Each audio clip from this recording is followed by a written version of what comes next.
십자가가 너래서 나 길이 살겠네. 나 섬하는 광채는 주 얼굴뿐이라. 이 세상 나를 버려도 나 관계없도다지. 내 한량없는 영광은 십자가뿐이라. 아멘. 하나님 말씀 이사야서 42장입니다. 이사야서 42장 1절에서 끝절까지 말씀 교독합니다.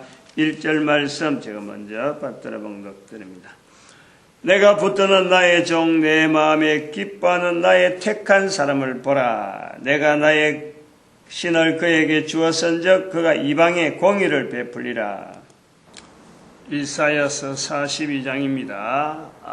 이사야서 42장 1절 말씀하고 16절 말씀을 연결합니다. 내가 붙드는 나의 종 내 마음에 기뻐하는 나의 택한 사람을 보라. 내가 나의 신을 그에게 주었은즉 그가 이방에 공의를 베풀리라. 이방에 공의를 베푸는 사람. 그리고 또 한편으로는 16절에는 내가 소경을 그들의 알지 못하는 길로 이끌며 그들의 알지 못하는 첩경으로 인도하며 흑암으로 그 앞에 광명이 되게 하며 구분대를 곱게 할 것이라. 내가 이 일을 행하여 그들을 버리지 아니하리니. 여기서 나오는 그 그들이라 하는 16절에 나오는 그들이라 하는 내용이 누굴까? 지금 본문의 42장 앞뒤 16절 좌우를 보면요, 그들은 이스라엘이 절대 아닙니다. 결단코 이스라엘이 아니에요. 11절이나 10절에서부터 계속 나올 수 있던 내용이 뭐냐니까,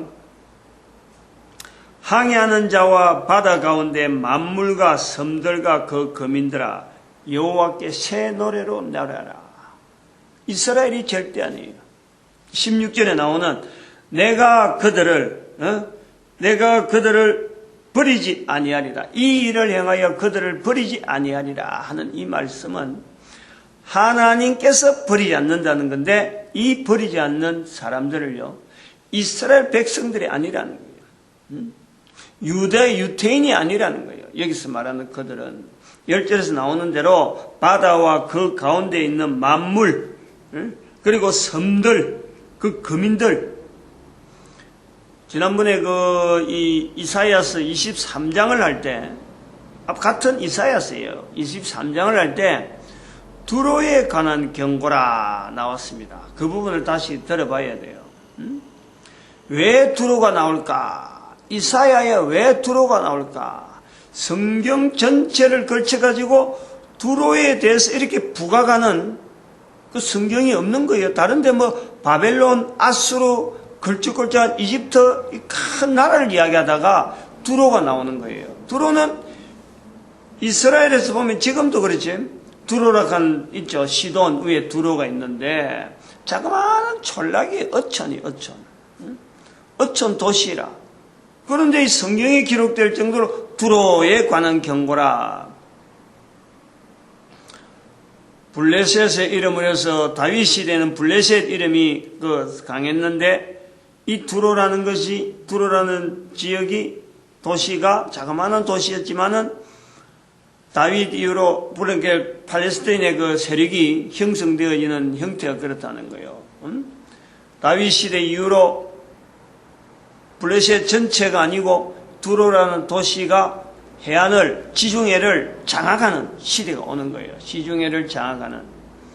그래서 이 두로라는 이 시지만은 나라의 한 나라라고 불릴 정도로 이 강대한 힘을 가지는 시절이 바로 이사야 시대를 보는 거예요. 이사야 시대.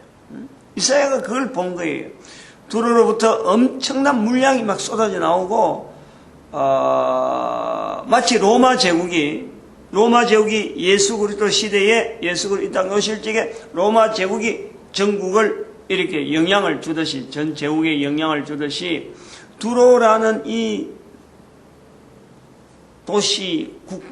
도시국가가 지중해를 전체를 가로질러 갖고 다시스라 가는 지금의 그 스페인 그 지역에서 완전히 지중해를 가로지르는 거예요. 그 다시스의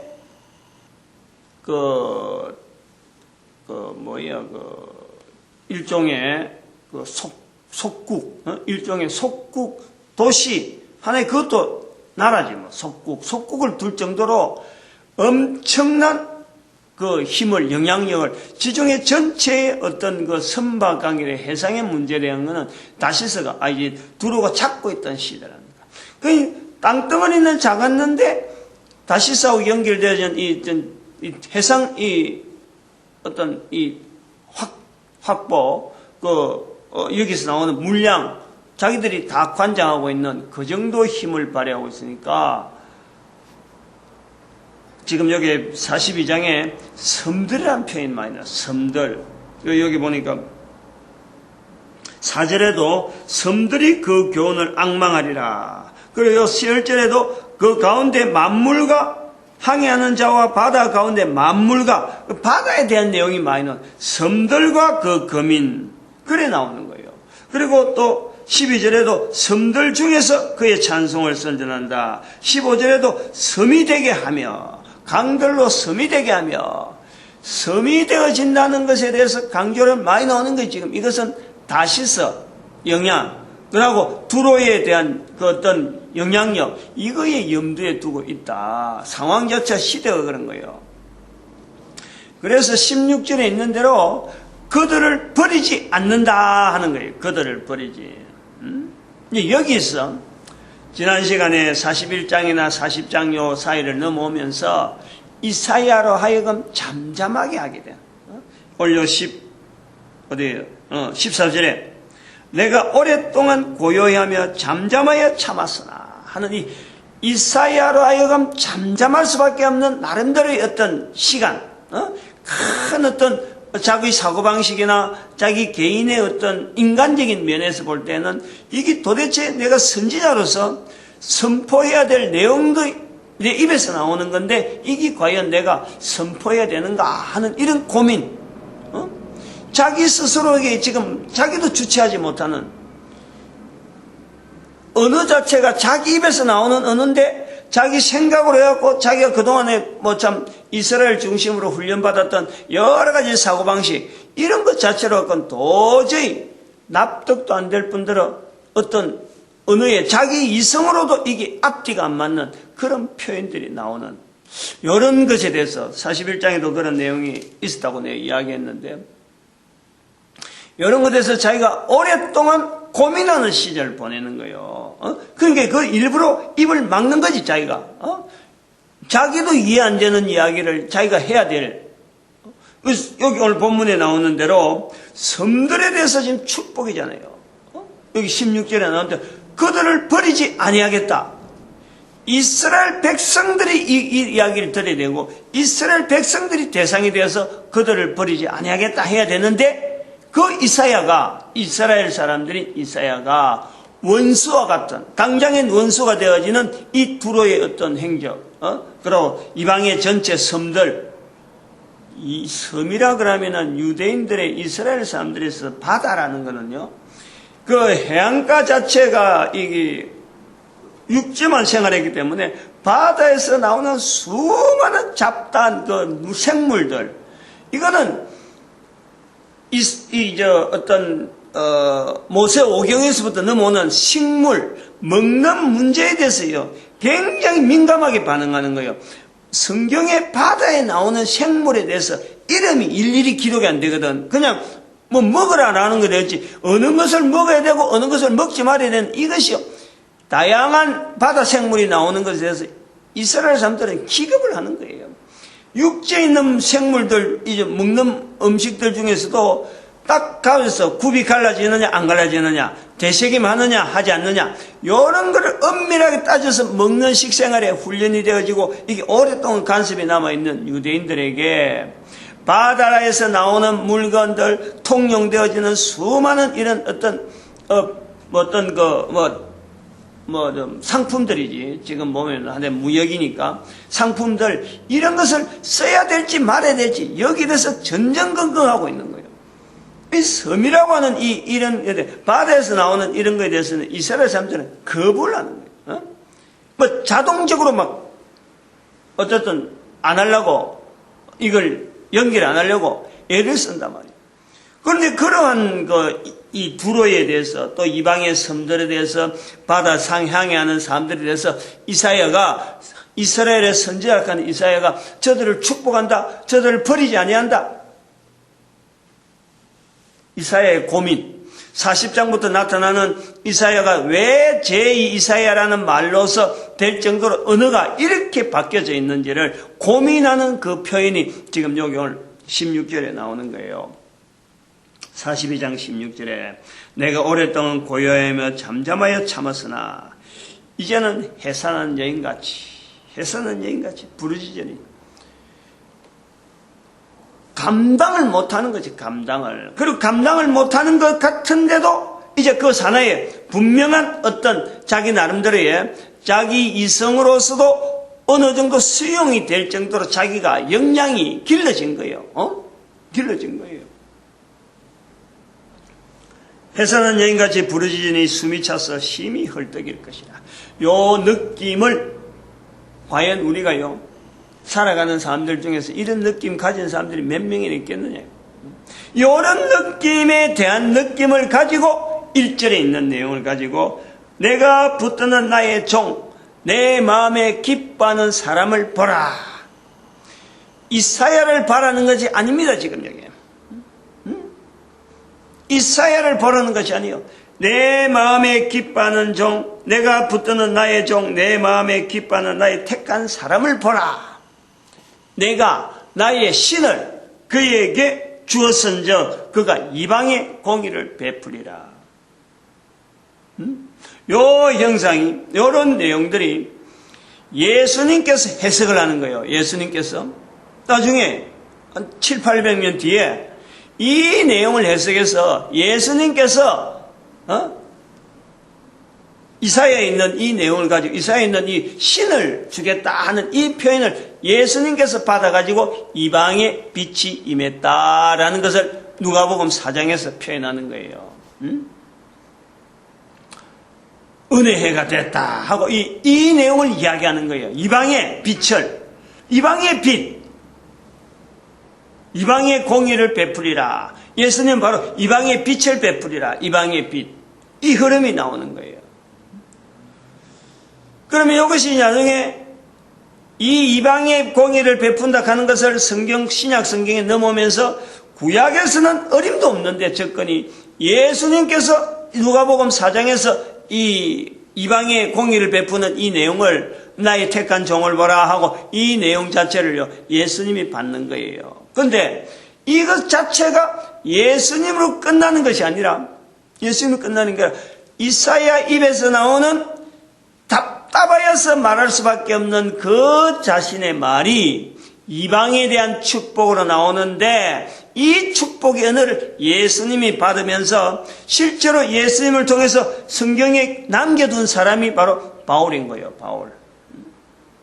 유대인들은 이방인을 철저하게 구원해서 멀리하는데, 하나님께서 디모데전서 2장 4절에 나타난 바울로 통해서 나타난 대로 모든 사람을 구원하시는 하나님의 섭리가 있다라는 것을 이사야가 이방인에 대해서 이렇게 축복하는 내용을 보고 예수님께서 이방의 빛으로서 예수님 스스로 소개하는 내용을 보면서 사도 바울이 모든 사람에게 구원이 있다 하고 표현되어지는 거예요. 그래서 성경 자체가 모든 사람을 구원하시는 하나님의 섭리, 모든 사람의 입에서 하나님에 대해서 올바르게 인정하고 올바르게 받아들이는 이런 자료로서 성경이 제시되어 있는 성경은 전도서다라고 이야기하는 거죠.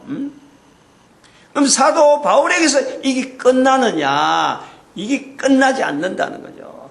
여전히 나의 신을 그에게 부어주시는, 이방인에게도 불구하고 선지자 이사야를 볼 때는 이방의 신을 부어주는 것은 이거는 철저히 감당이 안 되는 거예요. 도무지 감당이 안 되는 거예요. 근데 지금까지는, 지금 사도 바울까지는 이방이 아니에요. 신을 부어주는 거는, 빛을 비추는 거는 예수님으로부터 해서 이방의 빛이 되리라 하고 비춰주는데, 사도 바울이 이방의 복음을 전하는 내용이 됐단 말이에요. 그런데 이 신이 바로 모든 사람에게 주시기를 원하는 하나님의 표현이라. 하나님의 표현. 이 내가 그 신을 주리니 라는 것이 바로 예수 그리스도를 통해서 성령이 너에게 임하시면 하는, 성령님이 모든 사람에게 적용되어지는 때를 지금 보여주고 있는 거란 말이에요. 이사야로 볼 때는 이거는 엄청난 거예요. 앞뒤도 안 맞고 도무지 자기가 알고 있는 성경 가지고는 도무지 자기가 알고 있는 이스라엘의 어떤 여러 가지 구전이나 여러 가지 주변 내용에 알고 있는 것 갖고는 도무지 접근이 안 되는 거예요. 엄청난 거예요. 이사야 시대만 그런 게 아니라 이게 예수 그리스도께서 오신 시대에도 유대인들이 가지고 있는 자세는, 이방인에 대한 그 자세는요, 이방인이 성전에 들어가는 것만 해도 이거는 뭐 가치 않다고, 가당치 않다고 막 아주 그것 갖고 사도 바울을 고소할 정도로 이렇게 차별을 두고 있는데, 그 사도 바울이 이방의 복음을 전한다 그러니까 막 돌로 쳐 죽이려고, 복음은 우리한테 적용되는데 왜 이방인이 복음을 드려야 되냐, 그래갖고 사도 바울로 하여금 죽이려고 막 따라다니던 이런 모습이 있는데, 이 이방인에 대한 모든 사람에 대한 신의 그 허락, 그것 자체가 예수님이 말씀한 대로 성령을 부인하면은, 성령을 거부하면은, 마태복음 12장 31절 32절에 성령을 해방하지 말라라고 말씀하시잖아요. 그 모든 사람에게 되어지는 게라. 누구든지 성령을 부인하면, 성령을 거역하면, 성령을 해방하면 이 세상과 오는 세상에도 사심이 없다. 성령이라고 하는 이 하나님이 주시는 나의 신, 이것 자체에 대해서 인간들이요 거부해야 될 사람이 아무도 없는 나의 신을 모든 사람에게 베풀어 가는 것은 바로 하나님의 뜻이라. 그 모든 신이 임하는 가운데서 모든 사람이 구원을 얻으리니, 모든 사람을 구원을 받기를 바라는 하나님의 마음이 성경을 통해서 우리에게 객관적으로 전해진다라는 거예요. 이 내용을 그냥 단순하게 말로 전하는 하나의 형태로만 남겨주게, 남는 것을 또 반드시 하나님께서 이 성경 말씀을 통해서 나타나는 사건들은 이 증거가 있잖아요. 증거. 그 증거물로서 뭐를 보고 모든 인류라 이거를 지금 이거는 이 말씀 자체의 빛을 이방의 공의를 베풀이라, 내가 저들을 버리지 아니하리라 하는 이런 표현의 증거 자료가 뭐냐? 그 증거 자료로서 이스라엘이라고 하는 그름을, 성경이라고 하는 이 내용에 이스라엘의 기록, 이스라엘 사람들의 행적, 이스라엘 사람들의 역사를 통해서 하나의 증거 자료로 남겨두는 거예요. 이 구조를 우리가 이해를 해야 돼. 이 구조를 받아들여야 된다. 모든 사람에게, 모든 민족에게, 모든 나라에게 적용하고 모든 사건들, 우주 만물의 사건들을 다 객관화시키는데 성경은 얼마든지 그것이 하나의 기준서로서 객관화시키는 도구로서 쓰임받는데, 쓰임받는 데에 글로서 남겨야 되잖아. 사건으로 기록이 되잖아. 이 내용을 기록을 남김으로써 모든 사람이 활용을 할 수 있도록 이스라엘과 이스라엘 민족과 이스라엘의 환경 자체를 쓰셨다, 사용한 거단 말이에요. 그러므로 성경은 이스라엘의 책이 아니고 이스라엘을 근거로 하되 모든 민족과 모든 나라, 결국 내 개인 코로 숨을 쉬면 살아있는 내가 사는 동안에 적용해야 될, 나를 객관화시키는 분명한 기준서다. 그건 그 기준서의 중심이 뭐냐? 나의 구원이라는 구원, 개인의 구원이라는 개인의 구원과 더불어서 그 소속에 있는 국가 단위가 정작 나아가야 될 어떤 방향, 모든 나라의 방향을 하나로 만들어 갈 수 있는 중요한 하나님이 주신 자료다. 이걸 우리가 받아들여야 돼요. 받아들여야 된다니까. 이러한 방향에서 오늘 여기에 표현되어지는 나의 종, 나의 택한 사람에 대한 우리의 자세들을 한번 좀 생각을 해봐야 돼요.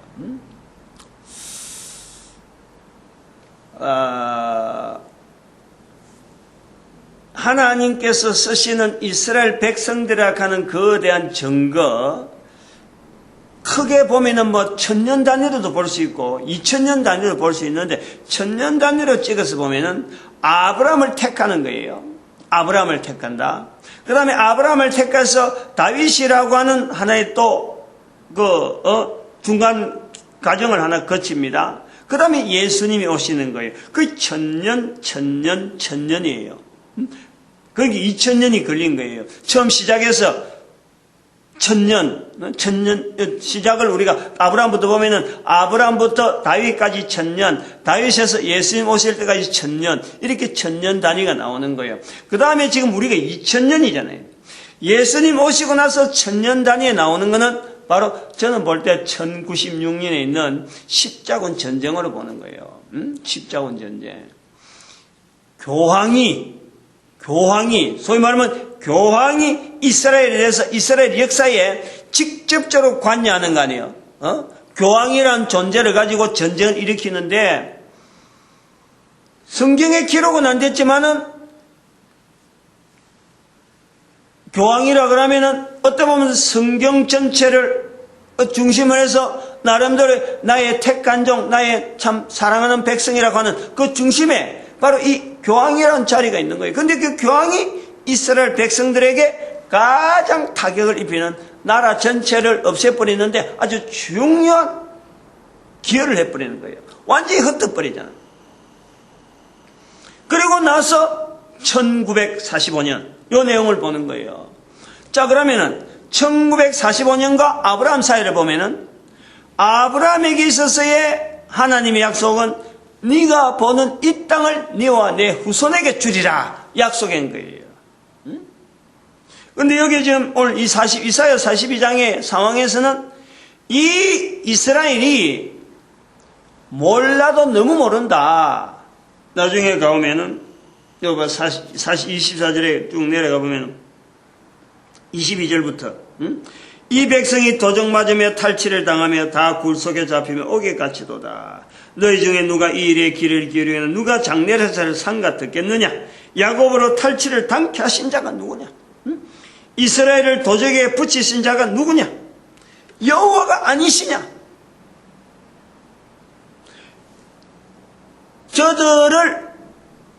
그들을 버리지 아니하리니 하는 대상은 이방인이고 이스라엘은 지금 다 도적 맞고 지금 탈취를 당한 상태라.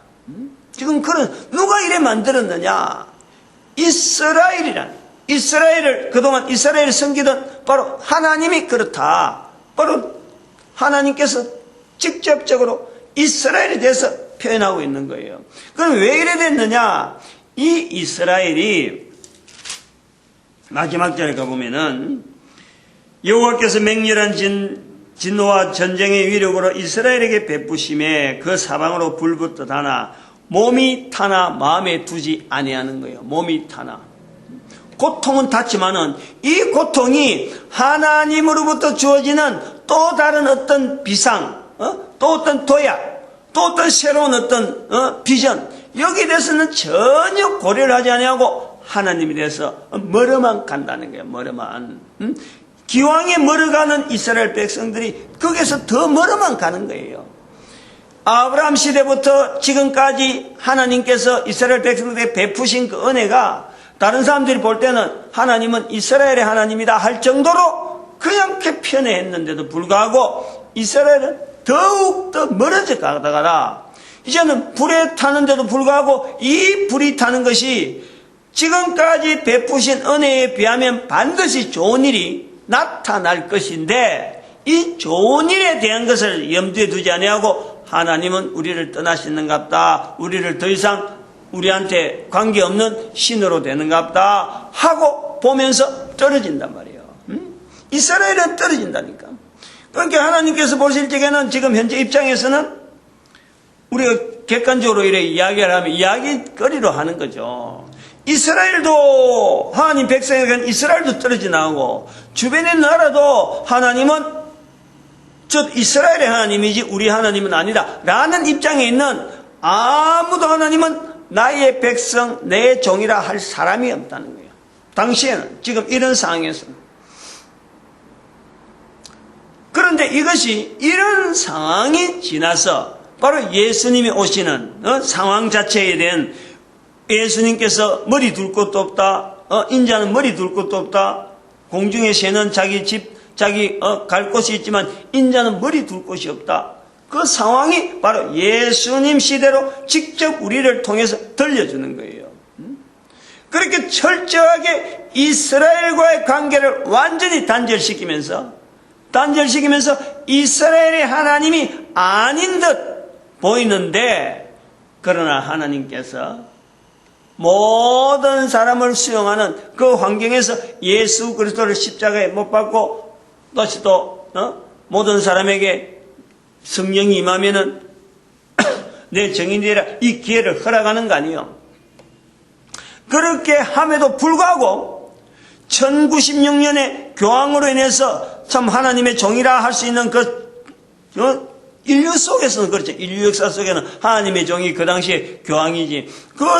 그러면 이스라엘을 철저히 분쇄시키고 더 흩어버리잖아요. 더 흩어버린 사건이나 그게 잘했다는 내용은 절대 아니에요.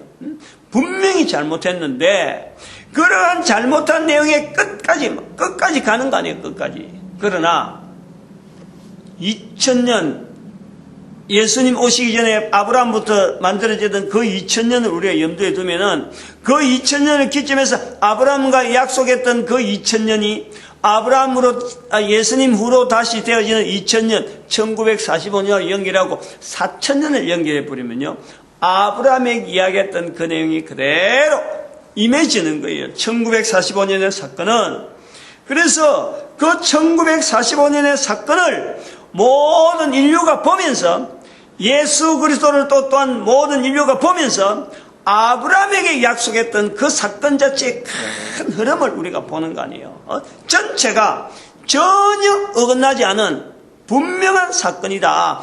이 내용을 모든 인류에게 성경을 근거해서 보여주는 거예요. 이것은 모든 인류로 하여금 이 성경의 분명한 이 어떤 줄기 저들을 버리지 아니하겠다라고 하는 이 표현 이스라엘이 출발할 때 출애굽기 12장 48절 49절에 나온 이스라엘의 첫 출발에 이방의 자리가 있는데 이 이방의 자리가 성경에서 꾸준하게 어떤 기능이 있는 거예요. 자리가 있는 거예요. 그 자리를 성경에는 확 드러내놓고 말하지 못하는데 이 말을 못할 수밖에 없도록 이스라엘은 철저히 하나님이 자기들에만 하나님이라고 기록이 남겨져 있는 거예요. 그런 틈새, 그 틈새도 불구하고 이스라엘의 어떤 이스라엘의 선지자 중에서 어떻게 보면 가장 강력한 이스라엘적인 선지자라고 할 수 있는 그 이사야로 하여금 자기도 감당하지 못하는 그 어떤 두뇌, 또 어떤 사고방식, 분명히 본인이 인간이면서 똑같은 인간으로서 숨을 쉬고 있는 중에도 자기도 감당하지 못하는 이 이방에 대한 이 축복이요 나오는 것에 대해서 이걸 글로 기록한다. 글로 기록해놓은 이사야 성경에. 그래서 사실장부터 달라져 있는 이사야서에 달라져 있는 느낌을 우리가 느낄 정도로 이 이사야의 엄청난 지금 나름대로의 시련을 우리가 본단 말이야. 그러면 여기 나의 42장 1절에 나오는 나의 붙드는 나의 종, 요 관계를 우리가 어떻게 봐야 되느냐? 전 인류가 바라볼 수 있는 하나의 큰 골격은 아브라함부터 시작해서 천년 단위, 100년 단위로 끊어도 사건들이 많이 있죠. 그러나 크게 보려면 너무 기니까 100년 단위 따르면 40가지를 이야기해야 되는데 그냥 4가지 정도 하면 1000년 단위로 하면 4가지만 해도 아브라함부터 다윗부터 예수님부터 1096년에 있는 교황, 그 다음에 또 1945년에 있는 이스라엘의 회복. 이 내용을, 이스라엘의 회복을 2012년에 봤다는 거 아니에요. 2012년. 그래서 1000년 단위로 넘어오는 거예요. 1000년 넘어오는 거예요.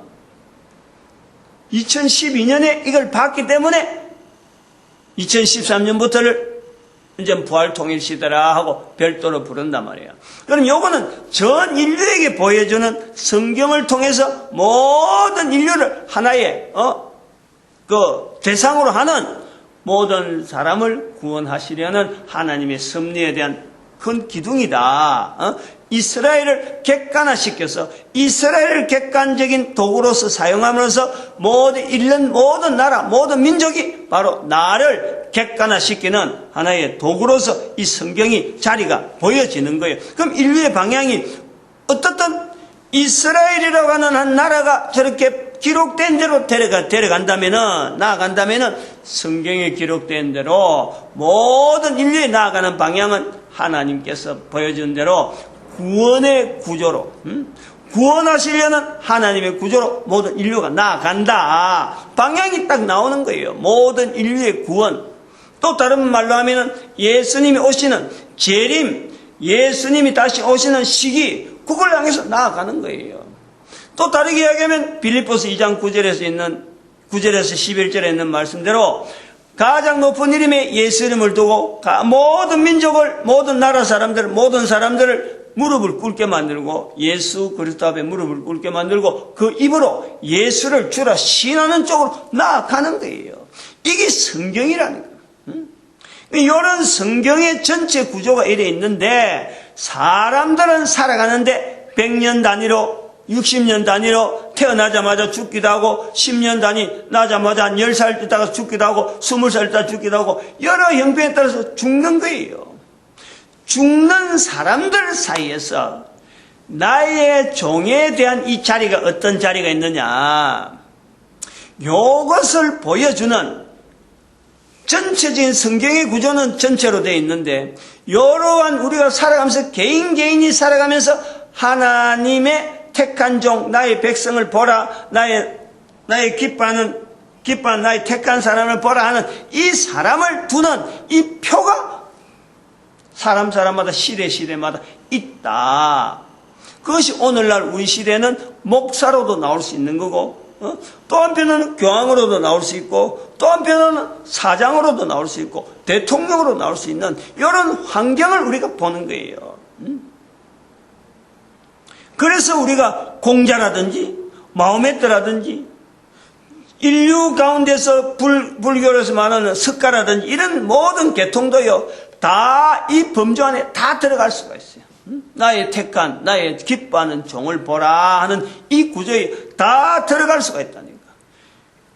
성경 전체를 틀어서 모든 인류에게 하나님은 여전히 한 사람 한 사람을 구원하기 바라는 그 구조로서 이스라엘이라는 나라 자체를 객관화시키는 이런 내용이 있는데, 그러면 이 이스라엘에 대해서 통로가 막혀 있을 때에 이스라엘이 있는지도 없는지도 모른다 하는 시대에 사는 사람들이 곳곳에 흩어져 있는데, 그들에게 하나님은 어떻게 나의 택한 종을 보라, 나의 기뻐하는, 나의 쓰임받는 사람을 보라 라고 할 때 그 사람들은 어떤 형태로 있느냐, 이스라엘 사람들이 나타나서 내가 선지자라고 나가서 거기서 하나님을 알리고 그러느냐, 절대 그럴 수 없는 거예요.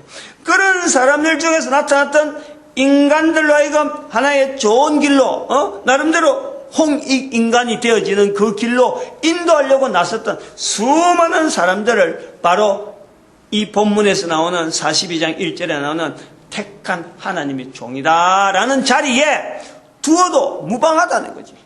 무방하다는 거지. 그거 둔다고 했어요. 우리가 잘못됐다 할 이 내용이 없어. 이스라엘이, 특히 이사야가 요 고민을 자기가 충분히 한 거예요. 한 개인이 충분히 고민을 하고 자기가 지금 14절에 나온 대로 오랫동안 고요히 하고 참았으면, 오랫동안 고요히 하면서 참았으면, 이게 그냥 아무리 아무 말 안 한다고 해서 선지자 일을 안 한다고 해서 참는 것이 아니라 지금 자기를 통해서 나타내려고 하는 이 언어들에 대해서 자기도 감당하지 못한 이런 표현을 과연 해야 되는가 하는 고민을 하는 거예요. 근데 이런 고민이요, 쉽게 말하면 제 같은 사람한테도 이게 있었다는 거예요. 지금 이런 자료가 제가 이렇게 이야기를 하니까 이게 지금 현재는 이 말은요, 어떻게 보면 다이너마이트 아니고 원자 핵폭탄, 아니야말로 하늘에서 원자의 폭탄 갖고는 안 되고 운석이 지구를 향해서 정면으로 충돌하는 것 똑같은 충격이에요. 이런 충격은 이렇게 한 사람이 지금 이렇게 자료를 남기니까 별거 아닌 것도 싶지만 이 영향이라는 건 저도 그걸 감안하는 거예요. 앞으로 책이 나오면은 이 책이 어느 정도 이게 어떤 지금 기존의 질서를 바꾼다 하면 좀 못한데, 없는 사건을 이야기하는 거하고 있는 내용의 흔적을 가지고 다시 정리한 거기 때문에 이거는 이렇게 보는 시각이 있다는 것에 대해서요, 이게 엄청난 충격이지 새로운 사건을 만드는 건 절대 아니란 말이에요. 이런 시각이 없어가지고 우리가 지금 지내오고 있는데, 이 시각을 있던 사건을 다르게 해석하는 이런 시각을 가지는데, 난들 어느 날 자고 일어나서 그렇게 되어지냐? 고민 많이 해본 거예요. 고민 많이 해본 거예요. 이런 고민이 우리 저한테 제일 먼저 나온 내가 느껴요. 목사라 그러면은 늘 하는 루틴한 일이 있잖아요. 루틴한 일.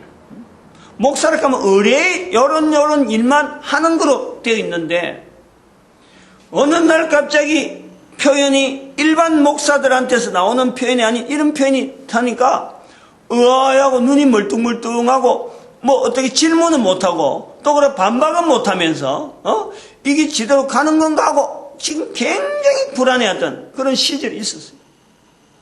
한 2년간 있었어요. 내가 느끼지. 말은 못하는데 그렇다고 해서 내한테 전폭적으로 지시는 못하고 그래서 막 방황하는 거예요. 어디 가서 기도원에 가서 기도해야 되는가 하고 자기 혼자서 갈등 속에서 나오는 이 불안함, 이걸 감추지 못하고 부분인데도 그걸 있다니까. 내가 그걸 제일 먼저 아는 거지. 왜냐하면 나도 그런 걸 알았으니까. 이 표현이 지금 이사야에 있다 이거죠. 그러면은 지금 오늘 나가려고 하는 내용이 실제로는 이것보다 다른 내용이에요. 이런 사람이 시대로 같이 동시대 살아가고 있는데 다른 사람이 하고 관계는 어떻느냐 이거예요. 다른 사람하고 관계는, 다른 사람들이 다 저 사람 하나님의 붙드는 종이니까 대단하고 삶이 저 독특하고 아니면 밥도 안 먹고 살아가고 공기만 쉬고 그냥 생각만 하고 저 산 위에 올라가서 명상만 하고 살아가느냐. 천만에. 먹어야 되고 잠자야 되고 화장실도 가야 되고 할 거 남들이 하는 거 다 해야 살아가는 거예요. 안 그러고는 못 사는 거예요. 그러면은 이 사람들 사이에 살아가는 이 과정에서요, 반드시 충돌이 나올 수밖에 없어요. 충돌이. 목사라는 사람이 왜 그랬느냐?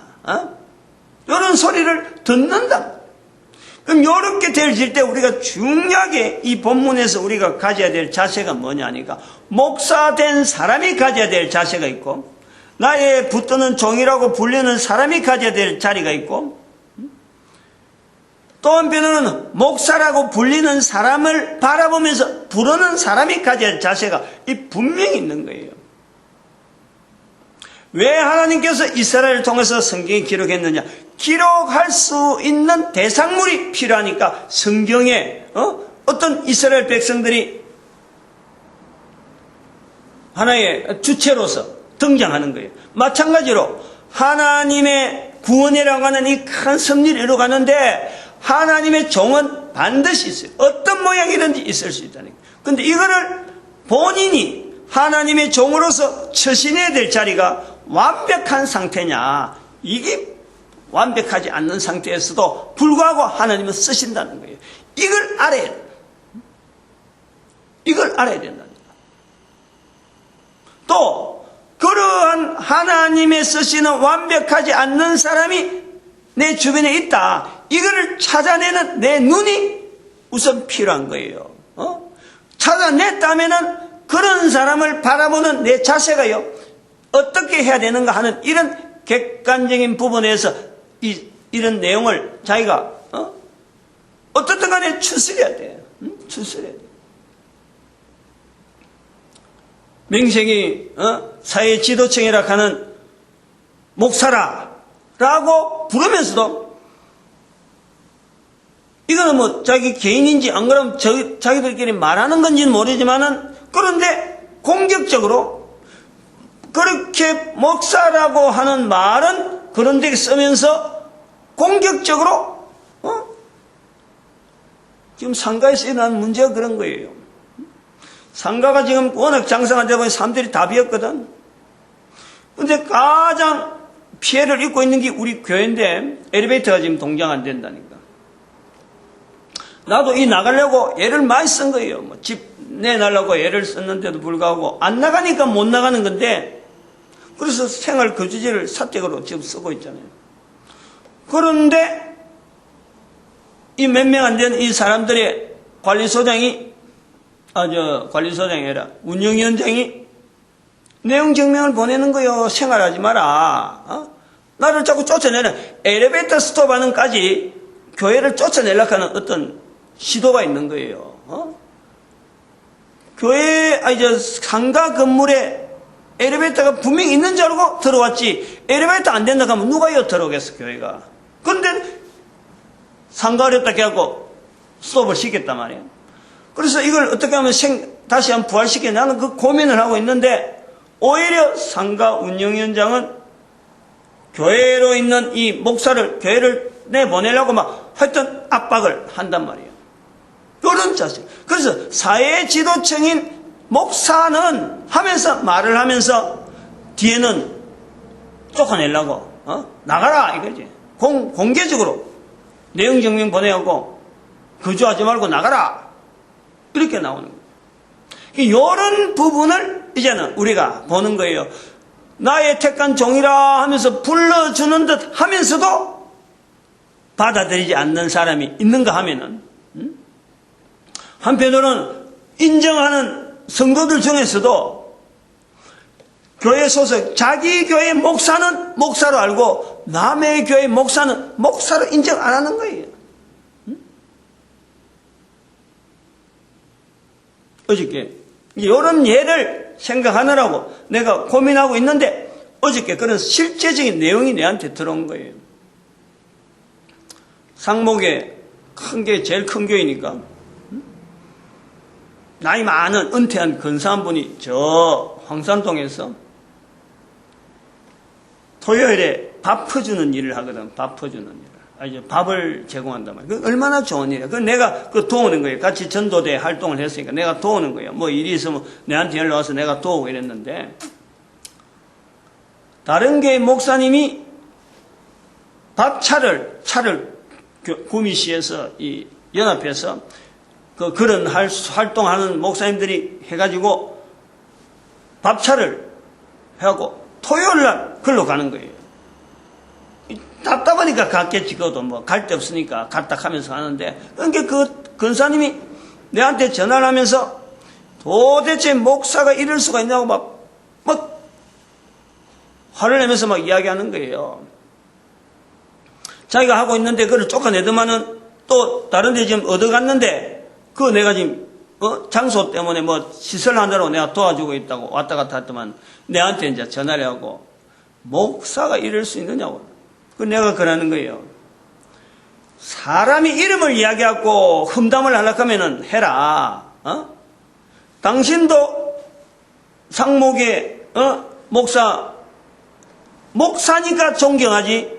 목사이면 어떻게 그렇게 하겠느냐. 그건 당신 교회 목사라고만 그렇게 존경할 것이 아니라, 목사라는 이름을 가진 그것 때문에요. 함부로 말하면 안 된다. 아무리 어려움을 당해도요, 목사라는 이름을 가지고 다른 사람 앞에 말하지 못할 사람이 있다. 그것이 바로 성도고, 목사를 섬기는 사람의 자세는 목사라는 이름을 가지고 함부로 욕하면 안 된다. 목사인 내가 다른 목사, 욕 듣는 목사에 대한 가지는 자세가 그런 거예요. 저도 다른 사람이 목사고 목사에 대한 흠을 하려면 어마어마하게 많잖아요. 같은 목사니까. 그런데 목사라는 이름을 가지고 있는 자에게는 나도 함부로 말을 못하는 거예요. 왜냐하면 목사는 사람이 두고 주어지는 직분이 아니란 말이야. 하나님이 보는 직분이라는 거지. 그걸 우리가 차별해야 된다. 차별. 하나님의 택함 나의 종을 보라. 썩혀 있는 거요. 이런 구석에 막 썩혀 있는 거요. 보면 보잘것없고 깨재째한 거요. 아무 일 하는 것도 않는 거예요. 그러나 그들을 바라보는 눈이 구별할 수 있는 눈으로 함부로 말을 하지 않는, 말을 할 수 없는 어떤 차별되어지는 자리가 있다. 목사가 아니야 목사 될 때 자기 어떤 삶을, 내 삶을 내가 알아서 살겠다, 사업을 하겠다, 뭐 하겠다, 자기 어떤 아이디어를 가지고 나가는 사람이 그게 아니라는 거예요.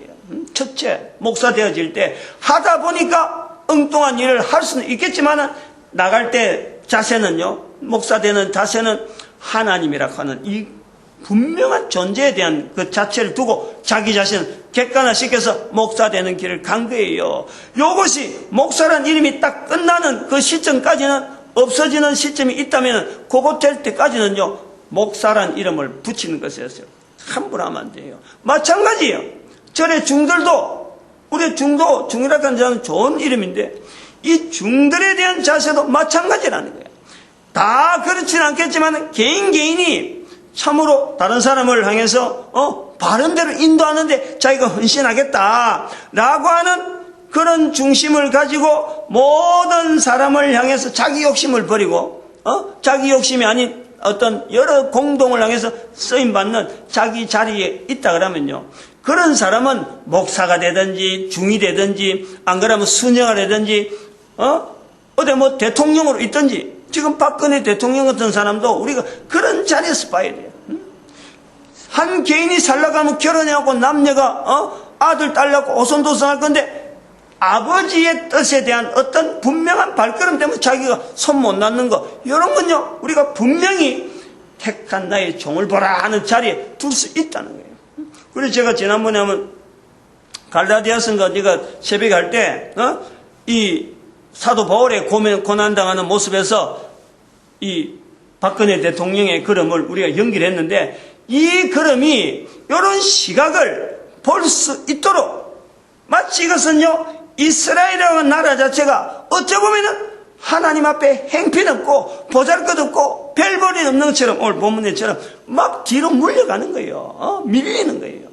이게 우리가 겉에서 드러난, 우리가 살아있는 동안에 우리가 만나는 사람들 속에서 얼마든지 있는 거예요. 내가 그 근사한테 그 이야기를 했다니까 그래요. 함부로 말하지 마라. 나도 조심스러워서 함부로 말을 못하는데 그런 일이 있으면 오히려 다르게 방법이 더 좋은 방법으로 나갈 수도 있고, 안 그러면 또 다른 섭리로 우리한테 알려주는 하나의 메시지가 되기도 한데 그거 사람을 공경하면은 결국은 복을 못 받는 거다. 지금까지 근사가 좋은 일 하려고 좋은 일에서 이래 남기는 이 좋은 이미지에 그런 목사를 욕하는 거 되어지면 하나님께서 그건 싫어하는 거야. 하나님을 신앙하는 사람은 절대 그러면 안 돼 라고 내가 타이려니까 뭐 버라락 하다가 얼마나 속이 탔겠어요. 타갖고 나이 많은 사람이 그래 할 정도면 보통 때 그래 모습 안 보이는데 대단히 지금 막 불안한 상태인데 내가 그런 식으로 이야기하니까 자기가 미안하다고, 알겠다고, 조심하겠다고 이런 이야기를 하더라. 이게 받아들이는 이 과정이 좋잖아요.